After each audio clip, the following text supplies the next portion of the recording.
conspiracies, time travel, and a secret cult who can't stop saying, "Know you are loved." Know you were loved. Know you are loved. Pay extra if you shut up for 5 minutes. comes Netflix's recent drop of Bodies, bodies, bodies, bodies! An 8-episode crime thriller. The show consists of 4 detectives across different time spans of London investigating the same exact murder.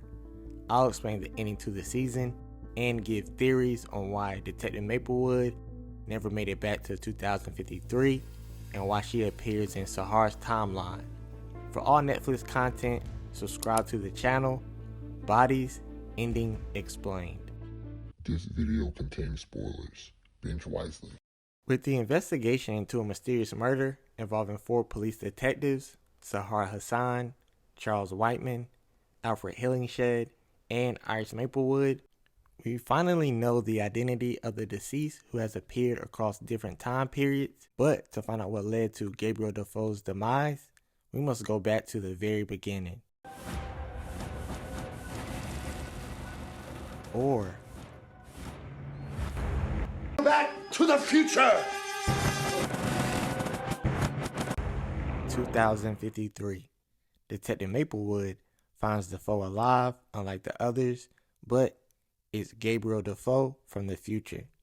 Because of this, Maplewood investigates further and finds present-day Defoe of 2053, bringing him to the hospital to see his future self laying on his deathbed. Realizing he only has a few days left to live, he reveals he is working with Sahara, the detective from 30 years ago, and the so-called group Chappelle Perilous, looking to bring down Elias. The two try to convince Maplewood of Elias's evil ways and how they previously tried to kill Elias, preventing him from using the throat. Yes, the throat, the name of the time machine, but would fail. They even tried destroying and burying the device, but nothing worked. Each time, Elias was able to find it, but because she knew of the whereabouts of the time machine, she leads Elias to its location as well, allowing Elias to go back in time to 1890, creating a time loop in his own existence once again. Therefore, we find out that the real Sir Julian Harker actually died in the Burmese War, and Elias Mannix assumed his identity after traversing through time. We also see what caused Elias to walk around with a limp and cane when Sahara shoots him before he enters the portal. But in an attempt to stop Elias, Defoe was shot by Maplewood, the true catalyst behind his murder. Because of this, Maplewood knew she messed up and figures out how to bring Defoe back, tracking when his body will show up in the future after finding notes from his bag.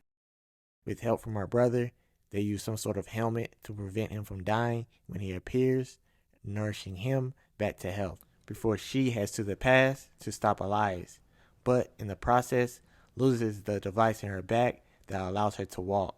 She then is arrested for indecent exposure just before Hillingshed is arrested for confession to Defoe's murder after being blackmailed by Elias with photos. Maplewood and Hillingshed find themselves in adjacent cells, Hillingshed discovering Elias's connection with his daughter and his plot to kill him during a prison transfer, altering the course of events. Hillingshed still perishes, but not before hinting to Elias about a regret-filled future that started with time travel. And this also started a snowball effect throughout time. Moving to 1941, prior to Detective Whiteman ending Elias's life on his deathbed, Elias hands Whiteman a recording that alters 2023 and the explosion. Whiteman hides the recording in a local bar before meeting his fate. Future Sahara time travels to 2023 when she is guided by Whiteman's message on the brick wall. She discovers the recording in the bar and plays it for Elias, preventing a catastrophic attack and saving thousands, including her son, from the impending blast.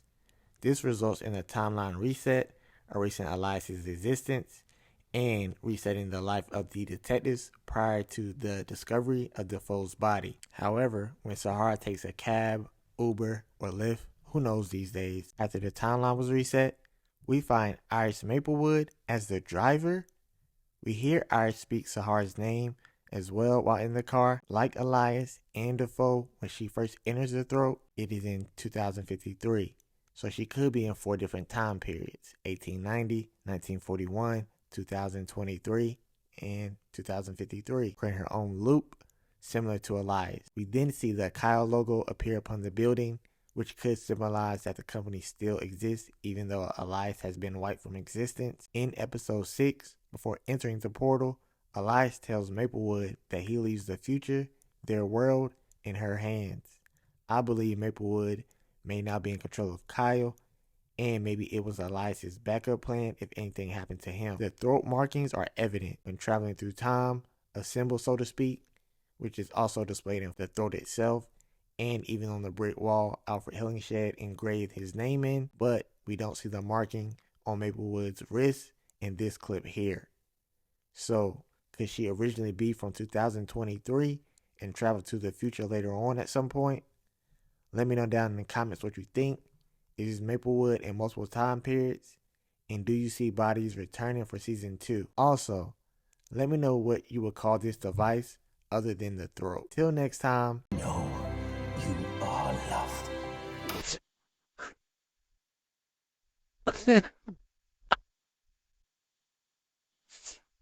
Binge wisely.